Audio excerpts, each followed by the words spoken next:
Evening, everyone, and welcome to the Monday, October 5th edition of Track Announcer's Notebook. Pat Gonzalez along with Stuart Nodell. For the next hour, we're going to talk motorcycle racing, primarily road racing.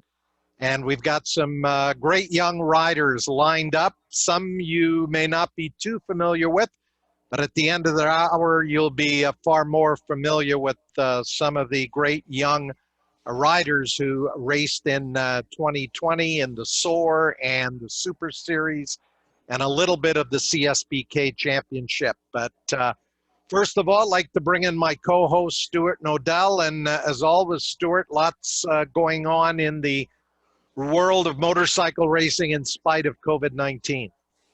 Yeah, that's true, Pat. This past weekend, we had the World Superbike finale, as well as the round down in Georgia on the short track as part of the American Flat Track Series.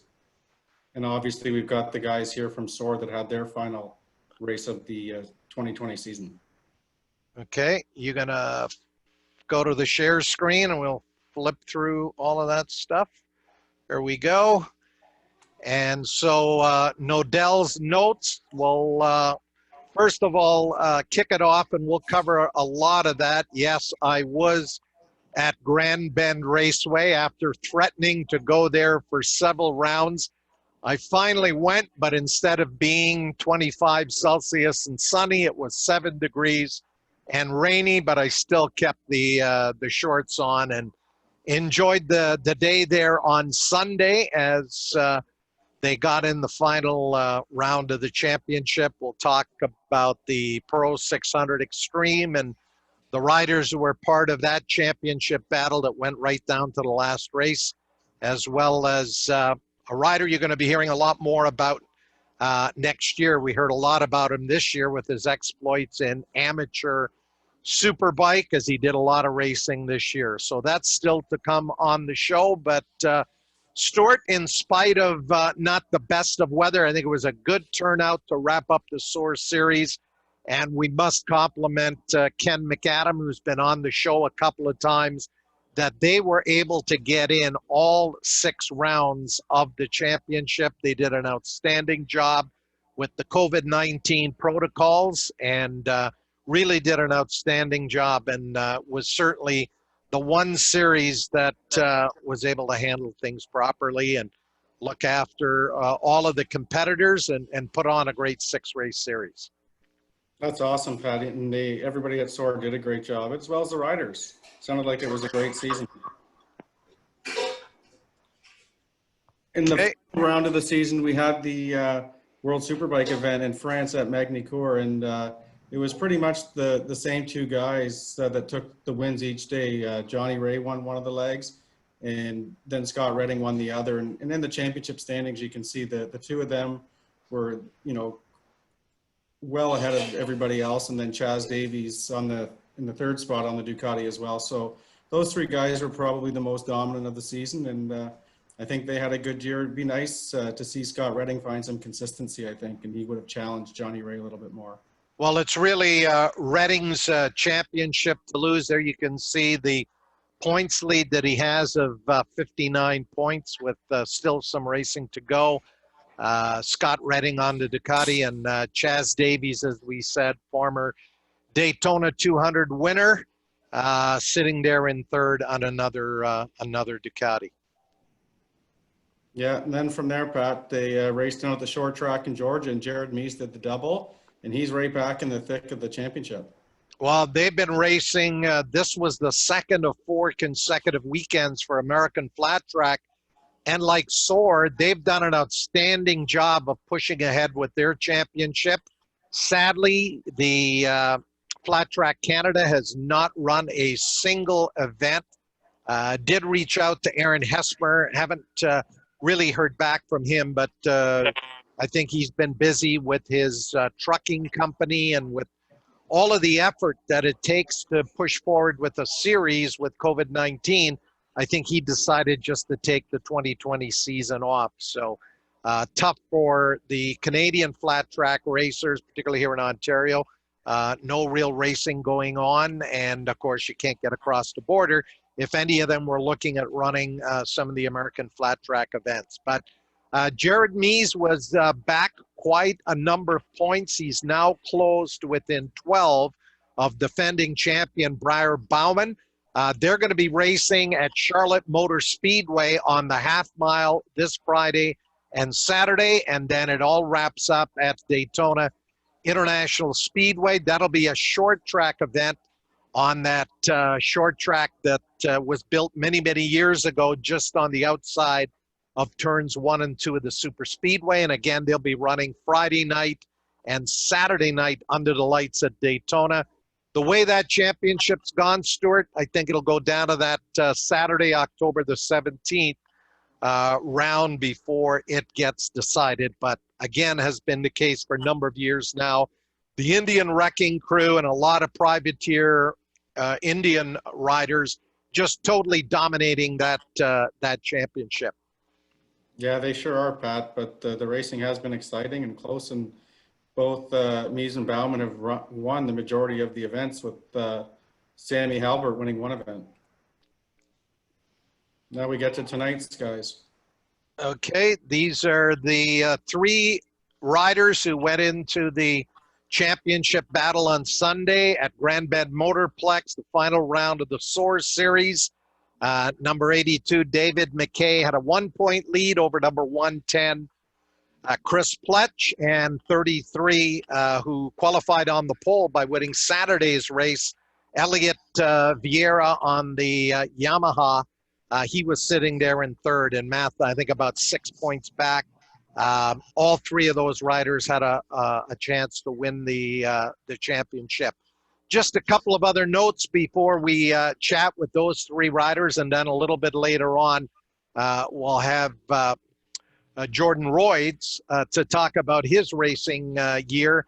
A couple of things we just want to mention quickly. The Toronto Motorcycle Film Festival is continuing right up until this Saturday, October the 10th.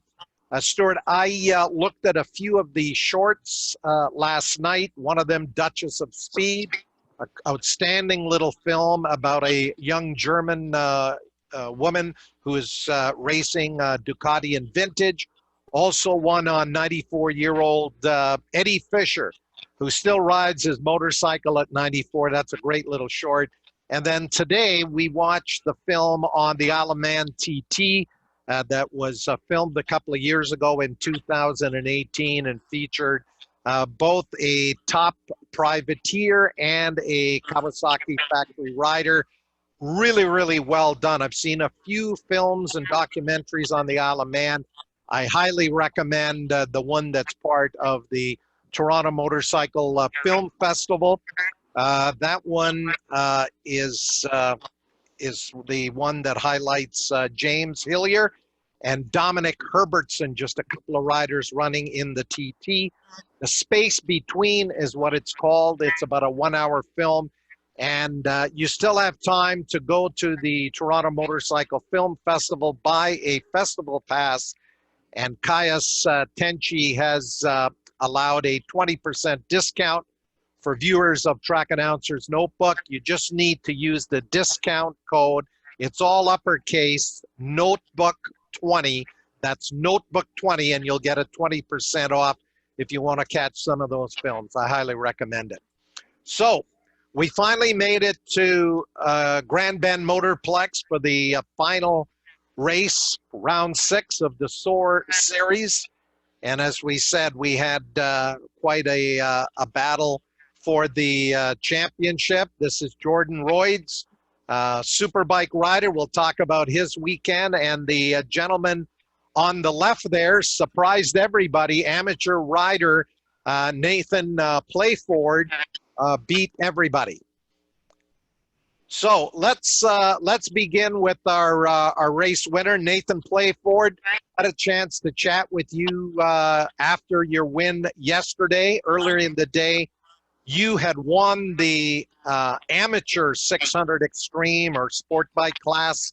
You, along with the riders who finished first on back through 6th, were allowed to go up and run with the pros. Your very first time at a SOAR event, very first time on the racetrack there. How were you able to pull it off and beat the likes of David McKay and Chris Pletch and Elliot Vieira and all these other riders? Well, I'm not sure what tires everybody was on. Understanding that most people were using Dunlops. I was on Bridgestones, so it was my first time using rain tires as well. So I just stuck in my comfort level and seemed that it was a little bit more than everybody else, I guess. And you're a brand new rider to the road racing. You've done some track days, but most of your motorcycle racing experience has been in hare scrambles.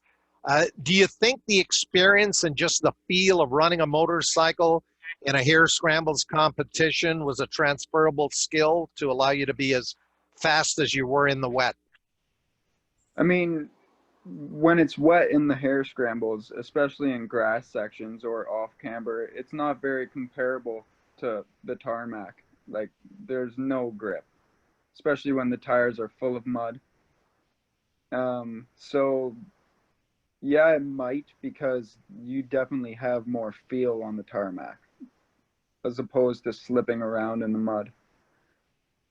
Yeah. Now going there to that track, having done just some track days at Grand Bend, and looking ahead at the weather, what were your expectations in terms of how you would do in the amateur 600 extreme, much less going and running against the pros by winning that amateur race? My expectations were a podium, or well, hopefully a podium in the dry. I had raced against Matt Simpson before at Super Series, and I found that I was on his level or slightly faster. So seeing where he was in the standings and times kind of gave me a good judgment of where I might end up. Yeah, we're talking about the SOAR series, but in addition to running on Sunday, you had a pretty good run in the Super Series, getting on the podium 5 out of 6 rounds that were held at Shannonville Motorsport Park. A win, a couple of seconds, a couple of thirds, and then I think a 5th in the race where you're off the podium. How much confidence did that result in the Super Series give you that you would be very competitive jumping in this SOAR series? Even though I had won the championship at Super Series, I was by no means the fastest rider in the amateur class. With the way things had worked out with crashes and red flags, it worked to my benefit being able to finish each race and be at each round. So collecting the points was a big thing for me there. I would still have probably found myself on the podium in most of the races, but some guys were absent and some guys had crashed out as well. So having said that, I was probably around definitely top 5 at Super Series. So I thought that I would go and see what the competition was like at SOAR. Yeah, now the motorcycle you took to the win yesterday in that Pro 600 Extreme, where we had those 3 riders, McKay, Pletch, and Vieira, battling for a championship. Were you cognizant of that, or were you just out there to run your own race and hopefully win it in the wet? Well, considering how well I did in the amateur race, I was just out there to see what I was able to do against the pro riders. I hope that I didn't interfere with anybody's championship too much. Well, I did an old school lap chart down by the last corner there, and off the start you were running 3rd behind Chris Pletch and Dylan Bauer, and then I think by lap 3 you had been able to get around both of those riders and take the lead, and nobody could really get close to you after that. In those early stages of the race where you were sitting in 3rd, how much were you pushing to try to catch those 2 riders ahead of you? I knew that I would be able to get Bauer under breaks off the back straight, but Pletch is a late breaker on the back straight. So, and coming out of the carousel, I was with him in the carousel, but his bike had more power down the back straight. And the fact that he's a late breaker, the back straight wasn't an opportunity for making a pass. So I knew that I had to do it somewhere else in the track.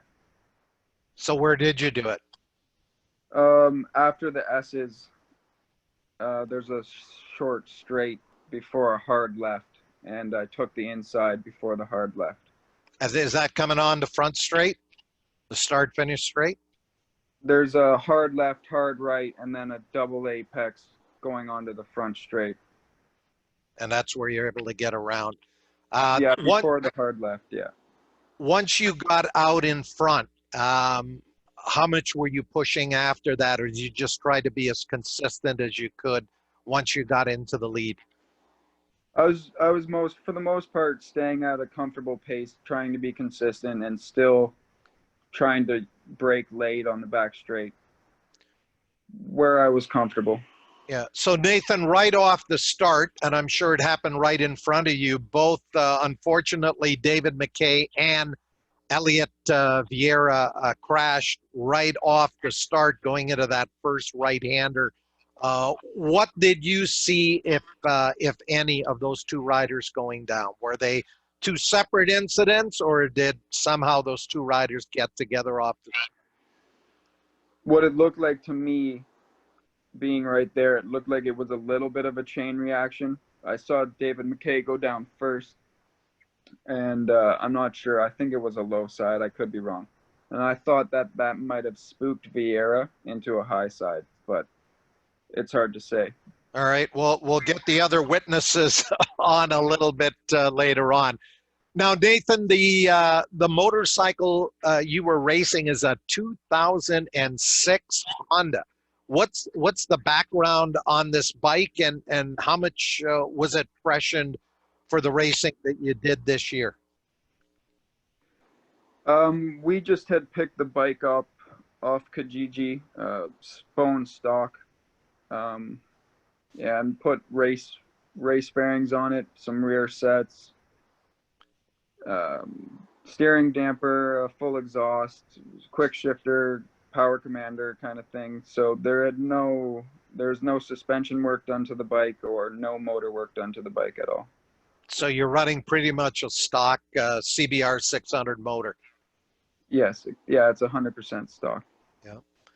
Now, a great way to wrap up 2020. What are your plans for 2021? And we're all assuming, hoping, wishing that there's going to be a full race season next year with fans. Are you looking, obviously, probably, I'm not sure if you can stay in amateur or whether you need to move to pro, and any thoughts of running the CSBK National Championship?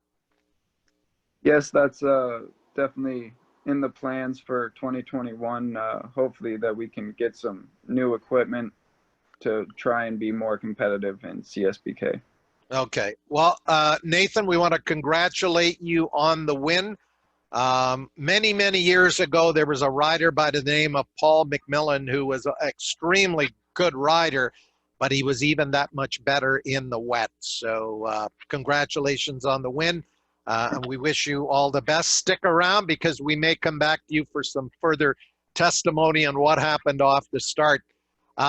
Stuart, have we got anybody with a question or a comment in our Q&A box? Again, if you'd like to make a comment, ask a question of any of our guests or Stuart or myself, just go into the Q&A there on your Zoom screen. Yeah, no, Pat, we're good to go. We're all clear. Okay, so, and we're still waiting for Elliot? We are, yeah. I see All right. he's on the call, but I don't know where Elliot is. All right, okay, maybe we'll see if we can convert over Clive, who can speak on behalf of his rider.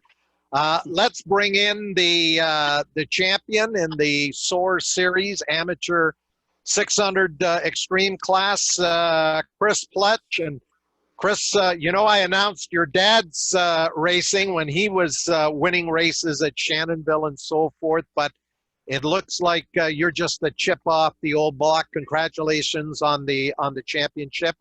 Take us through the weekend, going in just a point back of David McKay, and we'll talk to David in a minute. What was sort of your plan and your strategy going into the weekend that, you know, maybe you could win this championship, because it's been really close all season long?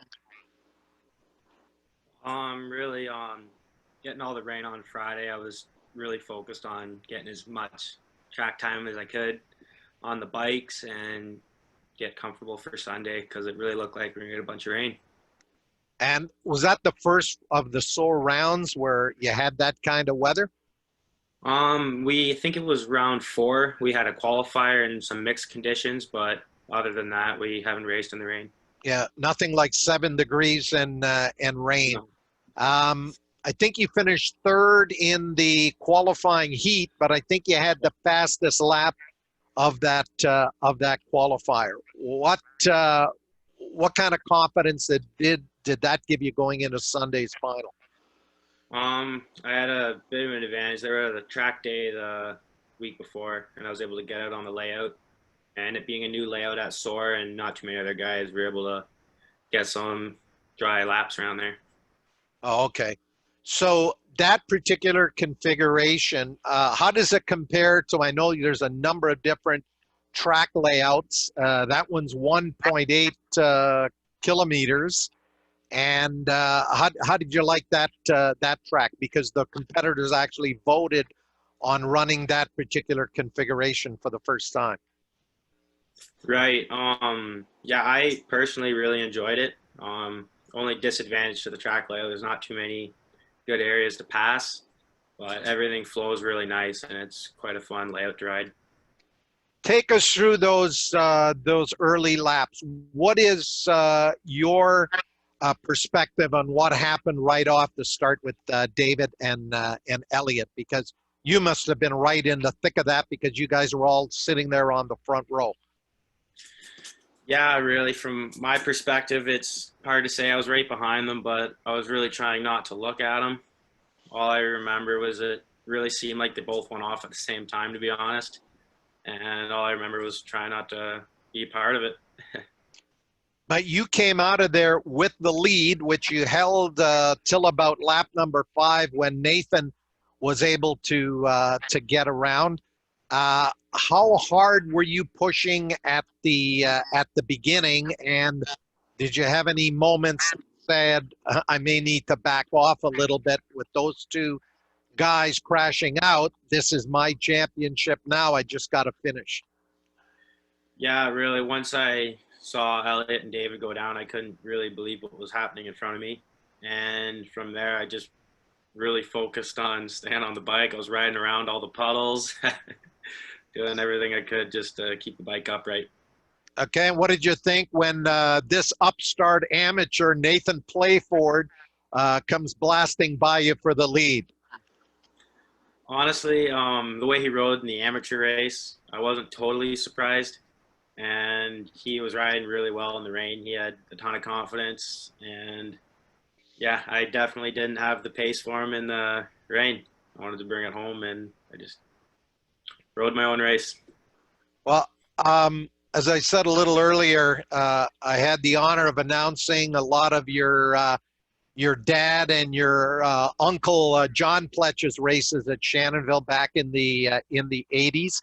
How much of a mentor and coach has your dad been in your road racing career? Yeah, it's honestly been huge, but things are a lot different now. He's always bugging me about how we need new tires every weekend, and back when he raced, it was the same set all year. So I think they're a little different, but at the same time, it's very similar. So good. And Chris, what about your plans for 2021? Obviously, you're going to have to move up. I don't know, any plans to go to Superbike, or are you looking at maybe trying to run the entire CSBK National Series as well as some regional stuff there at your home track at Grand Bend?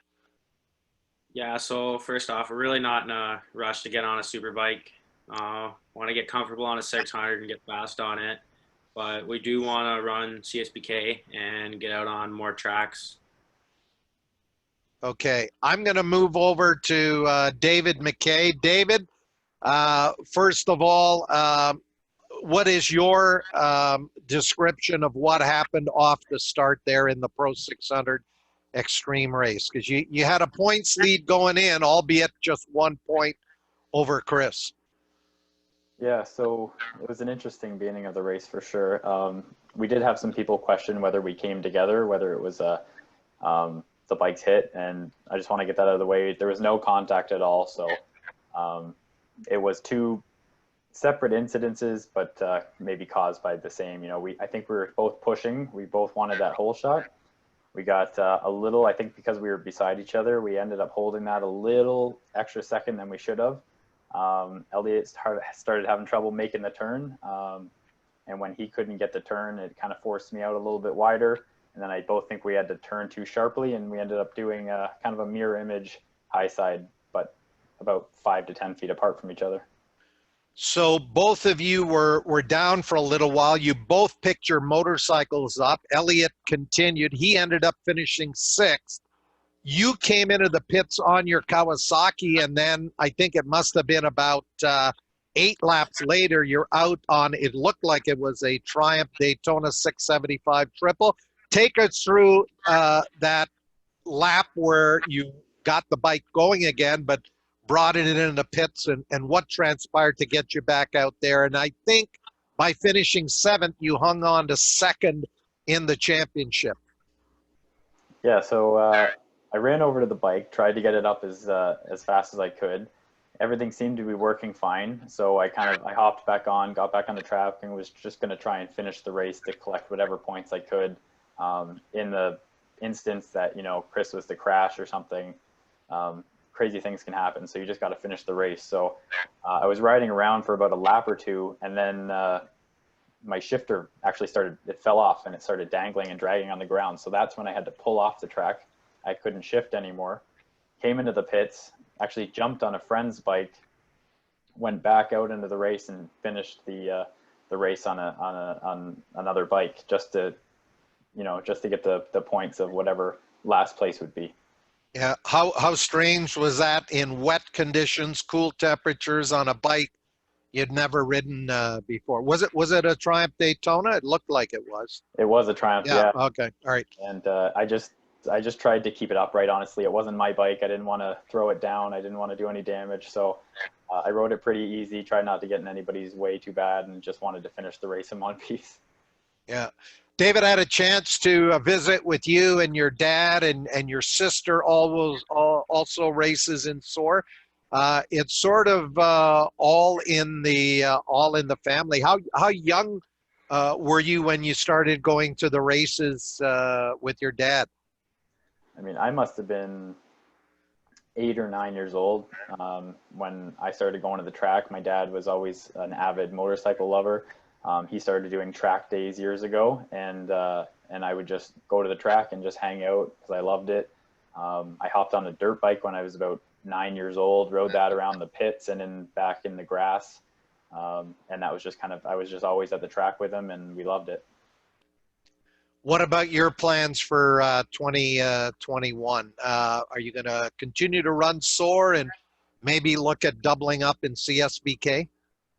Yeah, so 2020 ended up being, a bit of a wash of a year for CSBK. We were planning on doing the whole series, but with everything going on, it got a little messy. But it ended up being okay because we used it as a year to just focus on reeling the bikes in, trying to get everything set up. We struggled a bit with some setup this year, so we're glad for that. And I think next year we're gonna take a stab at the full CSBK championship, try and go for a good championship run, and we're gonna also do as many SOAR rounds as we can.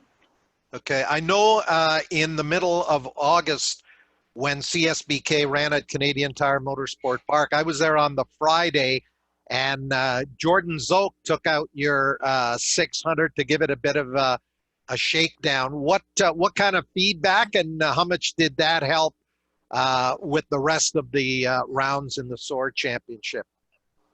It was great to just have somebody with his level of experience be able to ride my bike and give me feedback.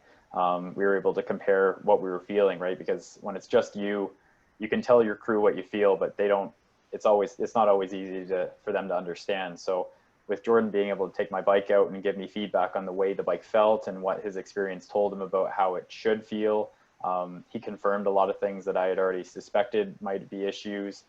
So I took his feedback and we made some adjustments to the bike, and we set it up how we think it would work better. And we took that advice and it really helped.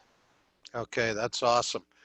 Well, we're going to move on over. Stick around, gentlemen, and we're going to go to a guy who's been on bigger displacement machines, a BMW S1000RR. But on Sunday, he brought out his Yamaha R1 that I understand is since going to a good home. It's been sold as that was his rain bike on Sunday. And like to welcome Jordan Royds to Track Announcer's Notebook from Ancaster, Ontario. And Jordan, we had a chance to chat with you yesterday at the racetrack. I want to congratulate you on your 2020 season. It was amazing season, dominating the Super Series and also winning the SOAR Series in the big bike competition. And yesterday, where they combined the open sprint race, you as an amateur rider beat the likes of Scott Rupert in the wet. There was one incident in that open sprint race where I think you were back in about fifth, and at the end of the back straightaway, you went from fifth all the way into the lead. Describe how you were able to pull that off. And once you got into the lead, you were pretty much gone for the better part of the race. Rupert closed a bit at the end, but a great run. How did you pull off that move to go from fifth all the way into the lead in very wet track conditions? Right. Hi, Pat. Thanks for having me. Really, I rode the track all Friday like Chris. So I got to ride in all different conditions. I knew where my brake markers were. I knew what lines to hit, and I knew those guys had only ridden really one morning practice, and I was able to just hit my marker on the first lap and confidently go into the corner, knowing I could make it. So it wasn't really till after the race that I had realized, when everyone was telling me, that I passed 4 or 5 guys on the brakes into that corner, and I guess nobody thought I could make it. But it was really a conservative marker that I used. And once I got in the lead, Scott, he made a run for the pass. And again, I was just able to push later in the brakes because I had run so many laps in the wet. What kind of rain tires were you running yesterday? Dunlops. Yeah, seems like the majority of riders are on Dunlops, but Nathan on the Bridgestones, obviously those ran well. Now, Jordan, you did a lot of racing this year. You were at Calabogie, but then when this amateur superbike race got postponed to Sunday, it conflicted with one of the rounds of the SOAR series. So you drove all the way from Calabogie to Grand Bend to race on the Sunday. I think you ended up winning a bunch of races on that day, but you also ran at Shannonville, dominating the series there, setting a new track record, and then had a pretty good weekend at Canadian Tire Motorsport Park at the CSBK round with a win and a second. No championship was declared in that class, but you've got to be happy with the progress that you've made this year with all of the championships, all of the race wins. What has been the big difference this year in your racing program? I'm definitely happy. A lot of it comes down to experience and working with Ben Gardner from ProStar. He's helped a lot with just everything, really, the whole program, from little bike setup stuff to the mental aspect of racing. At a certain point in the year, I just decided to do as much racing as I could. My plan was to do the full CSBK season, and once that was an unknown, I just thought I'd get as many races in as I could and try and get a championship. before, like, just put myself in the best position to get a championship and move to pro next year. Well, Jordan, you're a bit of a late bloomer. Chris Pletch and David McKay are 23, and I think Nathan Playford is 25. But you were 33 years of age, a very respectable financial advisor living in Ancaster, Ontario. What right now, and we don't know what a CSBK championship is going to look like next year, what are your initial thoughts and plans? Obviously, you're going to have to move up to the pro class, and what might that program look like? And will you be back on the BMWs? Yes, definitely on a BMW for next year. That and pro class are about the two certainties. After this year, I got used to uncertainty with planning races. So my tentative plans for now are to run the full CSBK series in whatever aspect that happens. In the meantime, if there's regionals leading up to the CSBK events, try and run those for some additional track time and practice racing with the pros. But really just take it one weekend at a time and try and do as much racing as possible. And has Ben Gartner with ProStar, will he be one of your sponsors in addition to, I know IBEW is one of your major sponsors with the program this year? Right. So the International Brotherhood of Electrical Workers came on board later in the season. And that was the other big help for me towards the end. So I'll be working and partnering with them again this season. Ben and I are talking about what next year might look like, but at this point, it's really preliminary. We have a lot of time to go. I'm still not really sure on what a second bike might be. Just trying to run the full series with mixed conditions, potentially. It's difficult. It's more difficult to do with one bike. We experienced it at Mossport, trying to make the right wheel call, entire decision half an hour before a race in mixed conditions. It's just a lot of additional stress. So I'm trying to figure out how to get another BMW or what to do exactly there. But you have sold a Yamaha that you had set up for the wet yesterday at Grand Bend.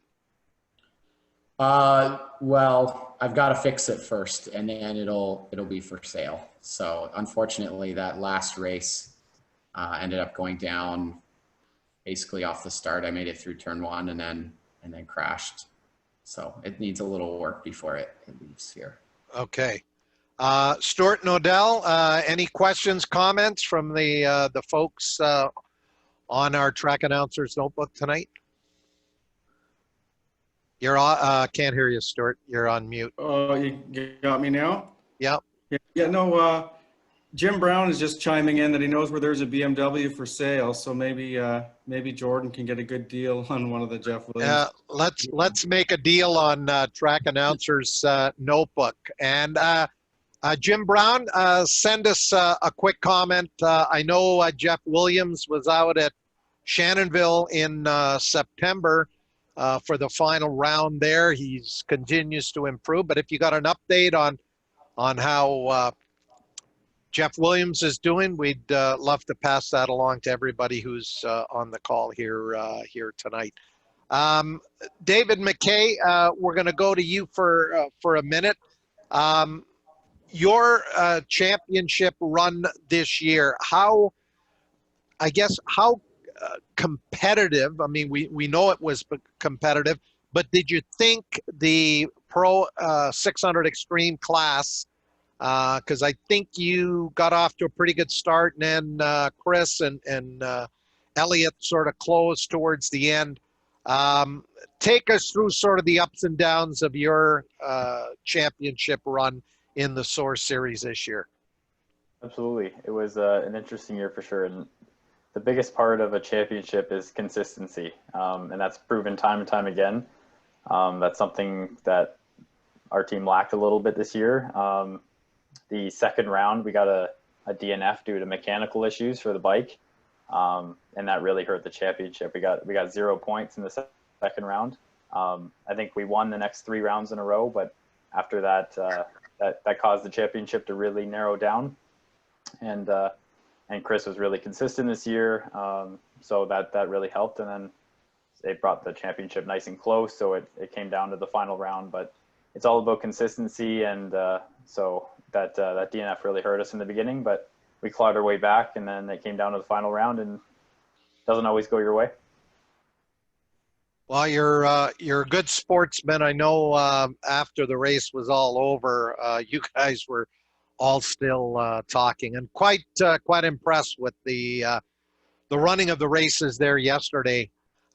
Nathan Playford, your big win yesterday. Has the phone rung from anybody looking to give you a motorcycle that's newer than 2006, or what's sort of the plan right now? No, the phone definitely hasn't been ringing, but there's word on the street of Honda has a new CBR 600 RR-R coming out. We're not sure if it's available in North America or not. We would like to try and stick with Honda.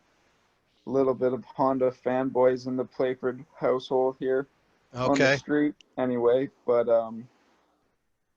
other than that, no, we'll just have to see what the winter brings us, and we'll definitely be upgrading the motor and suspension on the 2006 CBR. Okay, well, to make it a competitive backup bike. What bikes were you riding when you were racing here, Scrambles? Were those Hondas? KTMs. Oh, okay. Stuart Nodell, just want to check back in with you. Jordan Royds mentioned Ben Gartner. Ben was instrumental in your racing career. As I said to you earlier today, the sport needs more people like Ben Gartner, and going back a number of decades, Frank Ciampini and Dees Machowski, these people who are enthusiasts, very passionate about the sport, and willing to help out young riders as he did with Chris Pletch. We'll talk to Chris a little bit about the Hondas that he was riding. I think those might be ex Frank Trombino bikes, but what is your recollection of how much of a positive impact Ben Gartner had on your racing career? Yeah, Pat, I can't thank Ben enough. He made a lot of opportunities for me and supported me when, I was a middling racer that was, trying to become, I guess I was really a perennial mid-pack pro racer. And once we got focused and worked together, all I had to do was worry about is showing up to the track. And I think a lot of riders underestimate how important that is just to be able to focus on the riding. That's a hard enough job as it is. So he always looked after the bikes, coached me really well, made sure I was in the right headspace, and we went on to a lot of great success. We won the Pro Formula Championship on the 250. We won a Can-Am 125 Grand Prix Series, a number of race regional 250 championships.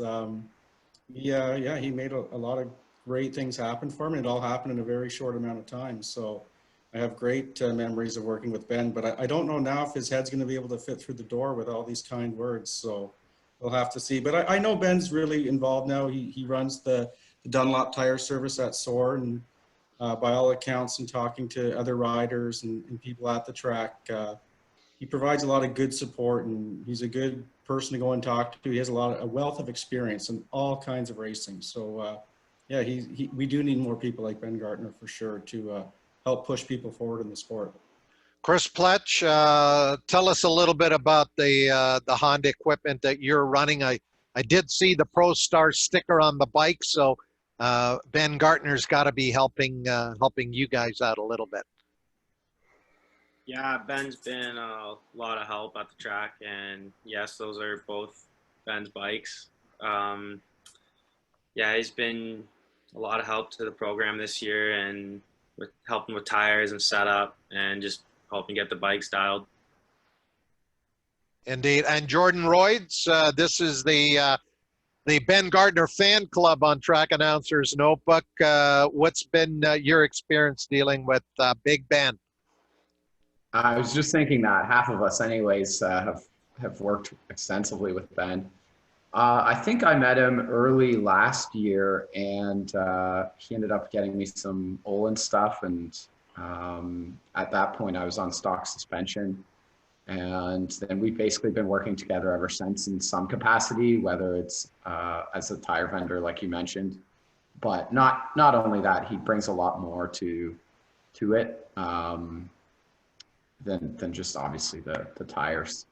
So with like Stuart said it really well, with getting the rider in the right headspace. Like for me, I'm still doing most of the work myself. Like I'm bringing the bikes and wrenching on them. But we'll see what next year brings. I'm not sure that try and run a full pro CSBK season, whether that makes sense for me to try and do all that, handle all the logistics and food and mechanical planning, everything that goes into it.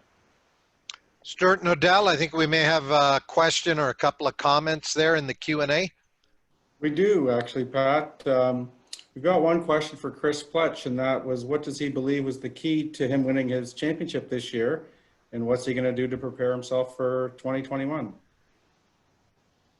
I think the key really was just being consistent. I went into the year with no expectations of fighting for a championship.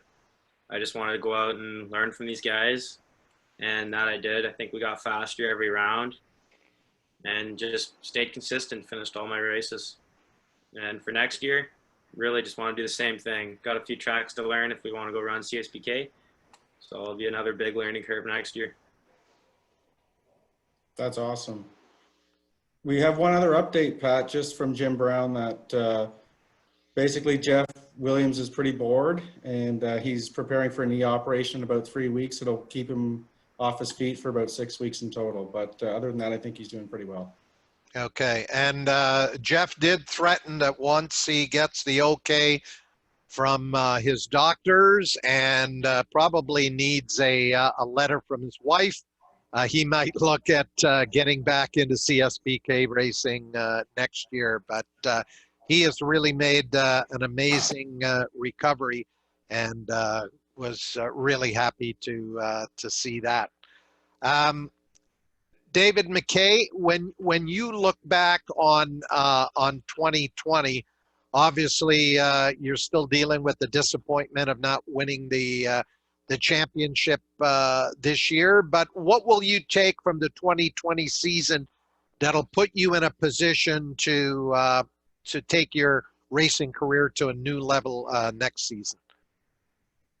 Yeah, like I said earlier, 2020 was a year that we were taking very much in stride and taking it to learn how to set up the new bike and how to prepare for next year.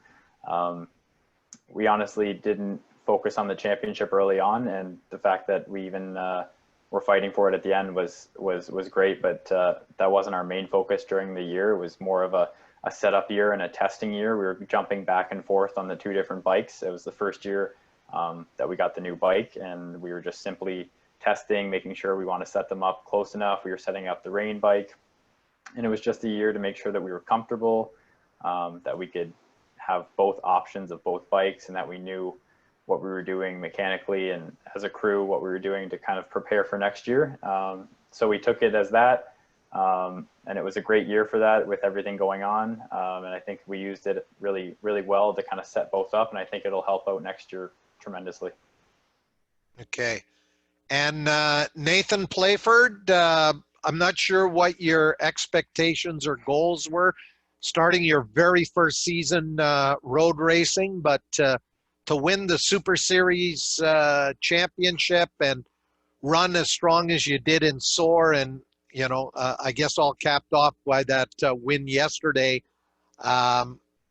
This season must have exceeded your expectations going in.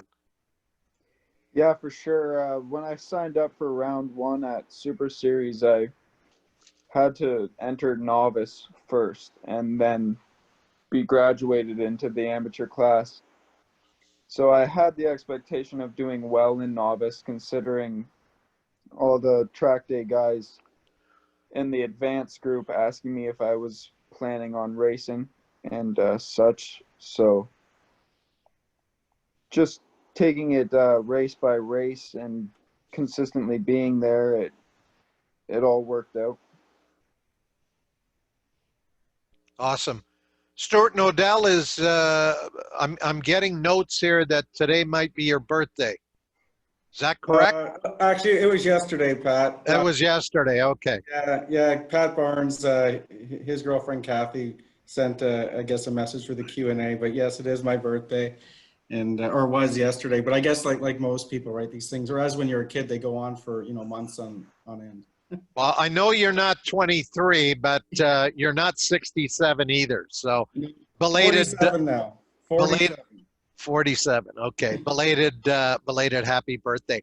Chris Pletch, obviously you got dragged around to the racetracks by your dad when he was racing, but when you're going to those tracks as a kid, who were some of your racing heroes that you looked up to? Yeah, actually, my dad stopped racing before I was ever around, but he always took me to the national race at Mossport every year, and he always sponsored Scott Rupert from Stratford Cycle Center there. And so we used to linger around the SOAR rounds and go watch him race, and yeah. And Jordan Royds beat your childhood hero yesterday. That wasn't very nice. David, what about you? I mean, somebody like it's pretty cool. Guys like Jordan Zoke. I remember being a kid and going to Shannonville when Jordan was, he didn't have nearly as many titles to his name, and getting posters signed and meeting him, and I thought it was the coolest thing. And then all these years later, I'm on the track racing against him, and something like that is very cool and something I don't take for granted. And I think it's really cool experience to have. Yeah, we're talking about the Toronto Motorcycle Film Festival a little bit earlier. Somebody should do a documentary film on somebody who's managed to win 14 Canadian Superbike championships. And I give him full credit for, soldiering on and running all 4 of those Superbike races, winning them and taking title number 14.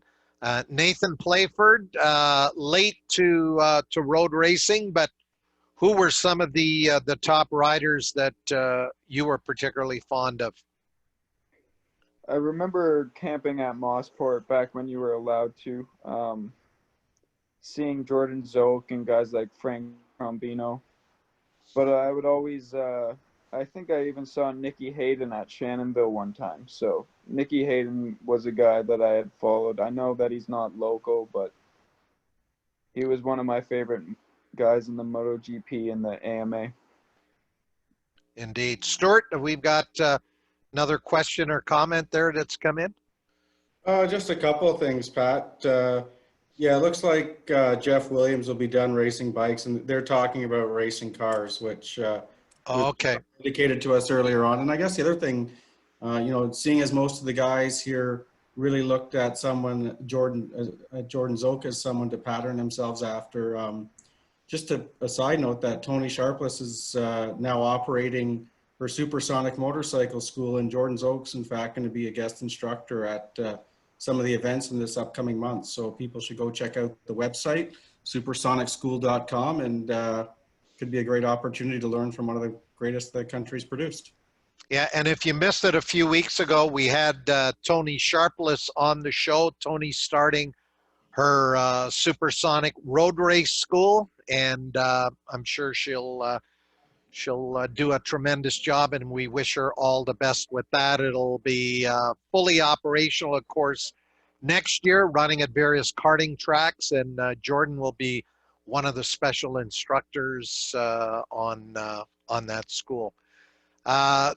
Jordan Royds, for a rider who sort of is a late bloomer here, you You didn't start the road racing career in your teens. How much better do you think that you can get based on the results we've seen this year and track records at Shannonville, and obviously making a major step up this year? Oh, that's a tough one. I guess my goals for next year, anyways, again, running this unpredictable series, would be to try and finish every race, no DNFs, no mistakes.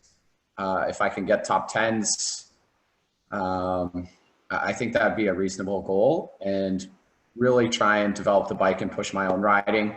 Just try and get faster, riding with some faster guys, getting toes, learning from them, and really just see where I end up. That's the main focus. And for me, there's obviously no career in it. So it'll be just having fun. As long as I'm doing that, then I'll keep racing. Something you mentioned a little bit earlier, that Ben Gardner's helped you with the mental approach. What has changed in terms of your mental mindset last year compared to this year that's contributed to the better results and the race wins and the championships? I think really just focusing on racing, not worrying about what's going on outside of it, and focusing on riding, and just really doing my own laps, not worrying about what anyone else is doing, and trying to improve. I think that's been the biggest part of it, even just whether it's a midweek call or a 2-minute conversation before a race. He's been helpful that way. So getting me in the right mindset. Yeah, I'll throw this question out for each of the riders on tonight.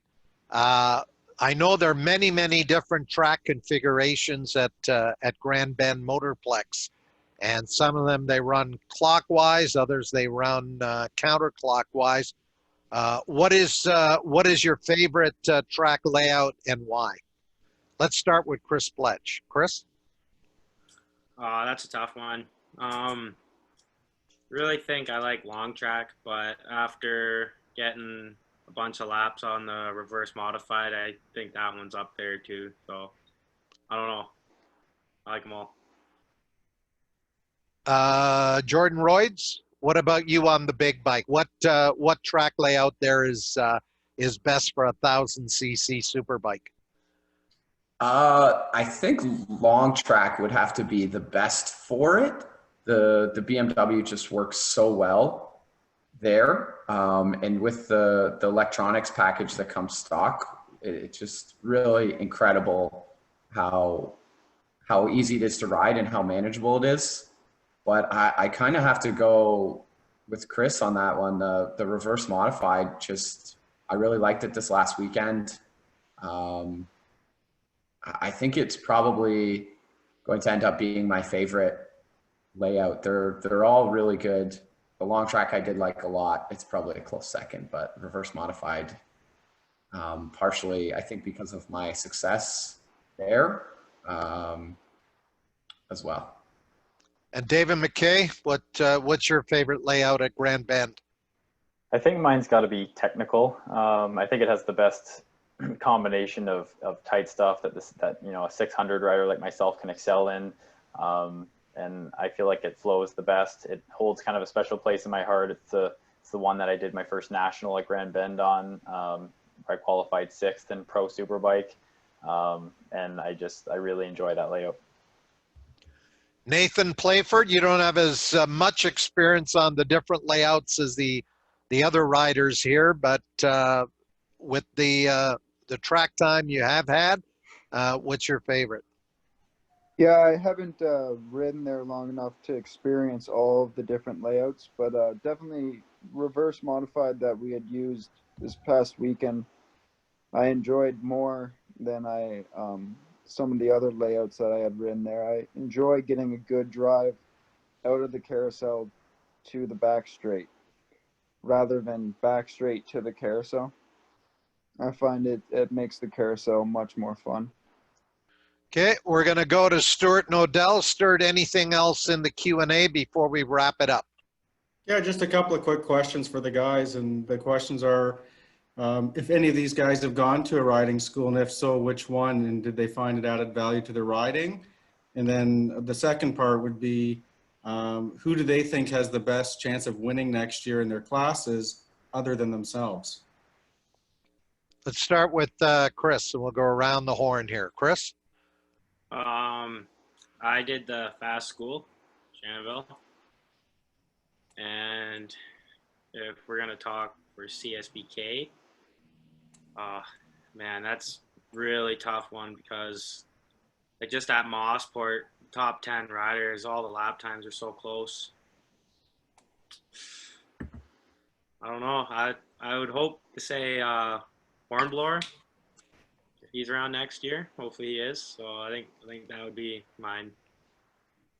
There's another guy whose dad was a pretty good racer as well, Chris. Jordan Royds, what's your thoughts on that?